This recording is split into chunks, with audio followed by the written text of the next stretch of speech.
Sorry, I don't quite get what you're saying. Today is a family outing. You're a daughter-in-law, so basically a stranger, right? If you get it, why don't you just go home? My mother-in-law smirks at me. What? Really? Awesome. An unexpected person shouts in joy and strikes a victory pose. Seeing this, my mother-in-law is stunned and I'm about to burst into laughter. This is too funny. My name is Alethea, and I am 26 years old.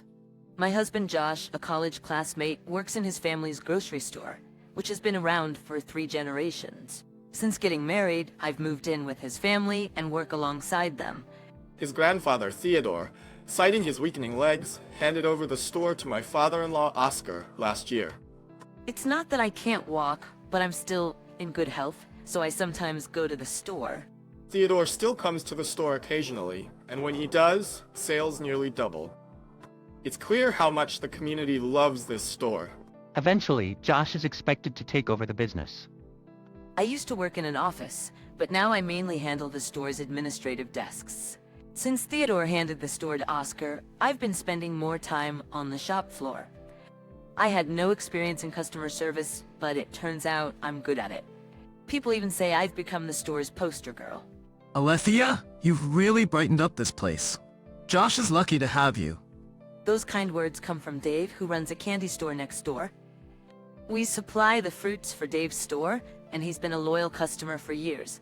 I was nervous about leaving my hometown to live in a new place, but I love Josh and the locals have been really good to us. We haven't been blessed with children yet, but otherwise, I'm living a pretty happy married life. Except for one issue. Do you know what male superiority and female inferiority means? If not, look it up right now. My mother-in-law, Eliza, told me this on my first day here. I only vaguely understand what it means. There may have been other meanings, but I don't know. I looked it up on my phone. A social custom that respects men and belittles women. Also, there were words like such social customs. I couldn't comprehend it. Maybe that was the case long ago, but who says that nowadays? Women are making strides in all fields. My mom was a career woman before marrying my dad. She returned to work as a housewife. She was a good mother. She returned to work after raising me and is still very active. She even got promoted last month. My dad is quiet, but they exchange gifts every anniversary and are very much in love. They think I don't notice, but I see them holding hands secretly. My grandparents also live harmoniously, respecting each other. I grew up in such a family, so I can't relate to what Eliza is saying. Isn't that a bit outdated? Maybe I shouldn't have said it, but it seems to have struck a nerve with Eliza. We've been on bad terms from the start, even though I get along with the rest of the family. Before the wedding, it wasn't like this. During our initial meeting at the wedding, Elisa was extremely quiet. Even when my parents tried to engage her, she'd just say, "Yes, that's right," or "Is that so?" Killing the conversation. The atmosphere was awkward until Oscar said, "I'm sorry, my wife is a bit shy around new people," trying to smooth things over. My parents were worried about whether Elisa and I would get along. Josh's mom seemed robotic. Are you sure you'll be okay? I've been married and living here for a few years now, and to be honest, I don't take Elisa's words too seriously. Once when I tried to send some expensive wine to my parents for their anniversary, she said, "You don't need to send such expensive gifts. You're part of this family now, so focus on us." I ignored her absurd comment. My friends say I have a steel mentality for putting up with her. I'd like to get along with Elisa since we live together, but she seems to really dislike me. What a pity person. Both Josh and Oscar apologized to me for her behavior. They're struggling with her too. How many times do I have to tell you? Do you really think you'll make sales with that kind of customer service? Elisa usually keeps her distance from the business. She's perfect at housework, saying that's a woman's primary role. On the other hand, I only clean what's visible, so I often get scolded by her. Since Theodore handed the store to Oscar, Eliza started to interfere in the business. But as her enthusiasm increased, the store's sales have declined under Oscar's management. So Theodore occasionally helps out, which Eliza does not like. Theodore, Oscar, Josh, and I can handle the store. You should enjoy your retirement. What about me? Elisa tells this to Theodore, who awkwardly returns to his room each time she speaks. Elisa, who bosses me around, seems to have a let's say, delicate relationship with Theodore and his wife. I thought Ela would listen to her in-laws, since she expects me to, but apparently not. Because my grandmother-in-law, Grace, is very kind. Even Theodore, when he sees I'm down, will say, "Come here, Alethea. Have some candy." They treat me like a real granddaughter. We've become like tea buddies recently. We don't talk about male superiority and female inferiority, but they sympathize with my struggles with Elisa. They tell me to call them Grandpa and Grandma, and I do. Elisa got mad about it, but backed down when she found out they had asked me to. Do you both like pound cake? It's always served when we have tea. Every time I have tea with Theodore and his wife, pound cake is on the menu. When I asked, they said, "We have a friend who always brings us pound cake. We call her the Pound Lady." Pound lady? I couldn't help but laugh out loud. But it seems like they're really struggling. "Hey, Alethea, can I ask you for a favor?" I was surprised by Grace's request. A few days later, I was at the bakery next door. Excuse me, can I get some cream puffs, eclairs, and also some pudding, please? Christina, Dave's daughter, looked delighted as I excitedly placed my order. Originally, the shop focused on homey sweets made by Dave. But since Christina, a culinary school graduate who worked at a famous bakery, returned to town, the shop started offering more elaborate desserts, and has been even featured on TV. Of course, Dave's sweets are delicious too. Christina is beautiful and very kind, but strangely still single. She also calls me Alethea, dear. Thanks for coming by so often, Alethea, dear. We haven't seen Elisa much lately, though she used to come every other day. I broke into a cold sweat at Christina's puzzled words. Actually, I knew why. Elisa stopped coming because I started frequenting the bakery. Is Elisa not feeling well? When Christina asked, I lied. No, she's fine. She and Oscar are getting along well. Christina looked puzzled and said, "I see." The truth is, Oscar still gets yelled at every day. I'm back. As I returned to the store, I locked eyes with Elisa. She glared at me openly and stormed off home. Seeing this, Josh asked, "Is something wrong?" Well, actually, Grace had told me this. Alethea, we'd love to try some of Christina's sweets. Dave lost his wife early and raised Christina as a single dad. Christina often consulted Grace on matters she couldn't discuss with her dad, and Grace adored her like her own daughter. We've never tried any sweets made by Christina. what? Never? Why? I wondered why they hadn't, given the bakery was right next door. It's because of the Pound Lady. Theodore sighed. Ever since we told Dave his pound cake is the best, she keeps buying it like it's a curse. Right? When Christina came back and brought us some sweets, we sent her back with them, saying we prefer pound cake. As I thought, who would do such a rude thing? An image of the Pound Lady formed into my mind. Could the Pound Lady be... As I said this, both of them awkwardly nodded and chuckled. It's something Elisa would do. The next day, as I was preparing tea for Theodore and the others, "What's this?" My parents like pound cake. They won't eat the stuff. Elisa said that to me. Ah, Pound Lady. I thought maybe we could switch things up a bit. I tried to choose my words carefully, not wanting to stir the pot, but she retorted, talking back again? I've been here longer than anyone. I know this family best. As she tried to take the pudding I prepared, a voice said, "Stop it." I turned to see Theodore and Grace standing there. We asked for this. Alethea did nothing wrong. Grace nodded in agreement next to him. Elisa's face turned bright red. But if you didn't like it, you should have just said so.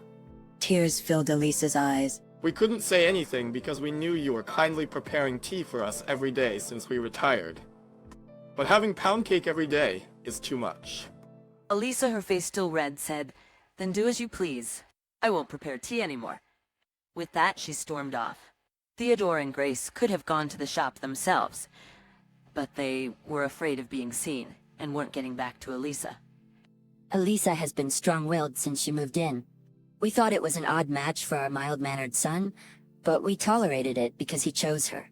Grace said with a troubled look. Both were delighted with Christina's pudding, especially Grace, who shed a tear saying she's grown up so well. From then on, I prepared the tea, making sure to vary it so no one would get bored. This incident worsened my relationship with Elisa.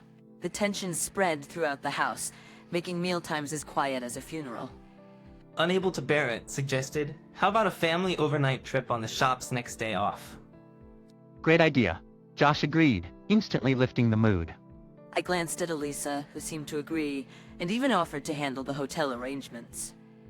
Everyone felt relieved, seeing Elisa in a slightly better mood. On the day of the trip, Elisa was more excited than anyone. It was the first time I'd seen her in such a good mood since I moved in. The hotel she booked was a famous luxury one, and I was excited too.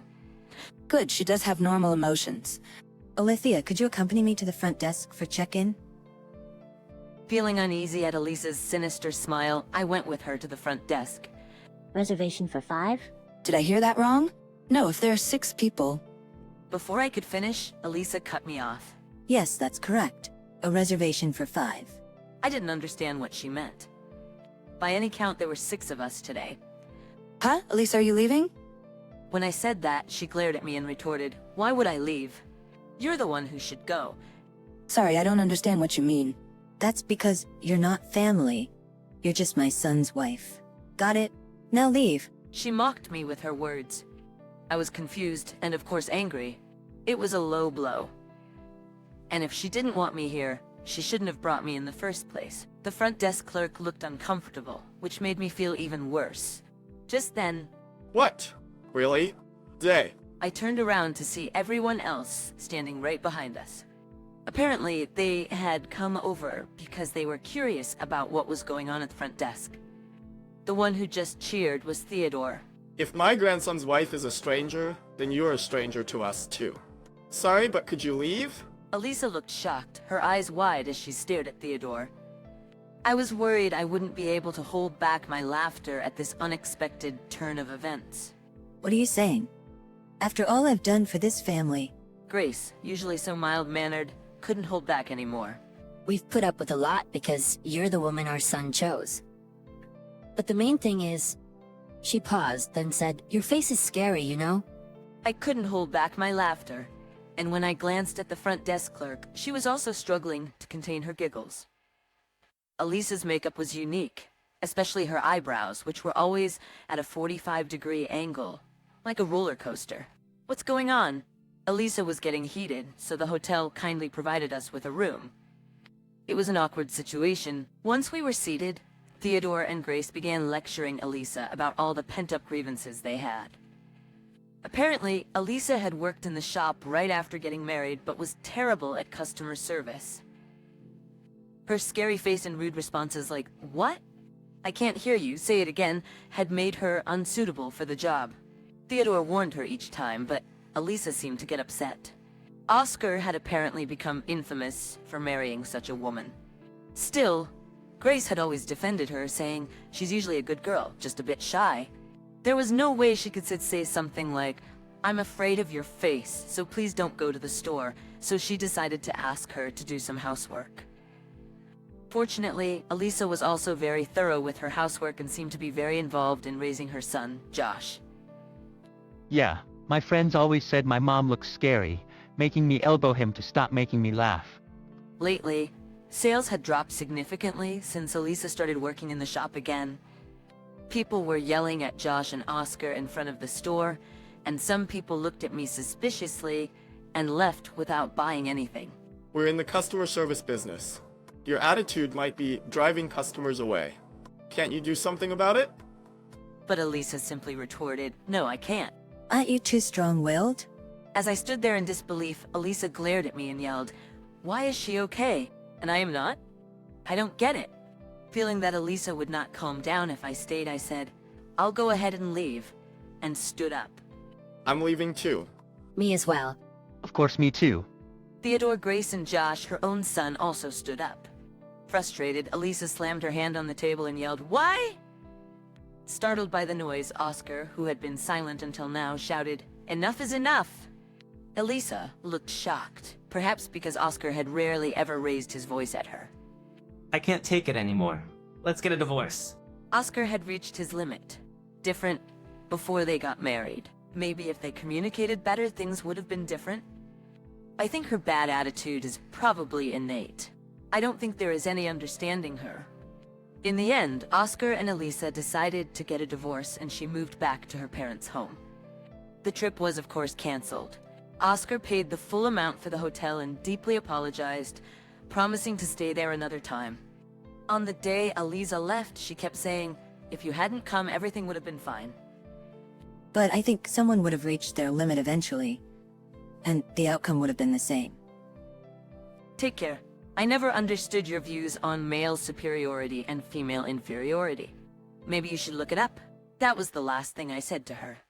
As one final act of revenge, I sent all of Elisa's belongings to her cash on delivery. Considering all the harassment I'd endured, this seemed fair. Years later, we were back at that hotel. Today was Oscar's second wedding. This time, the reservation was for 7 people.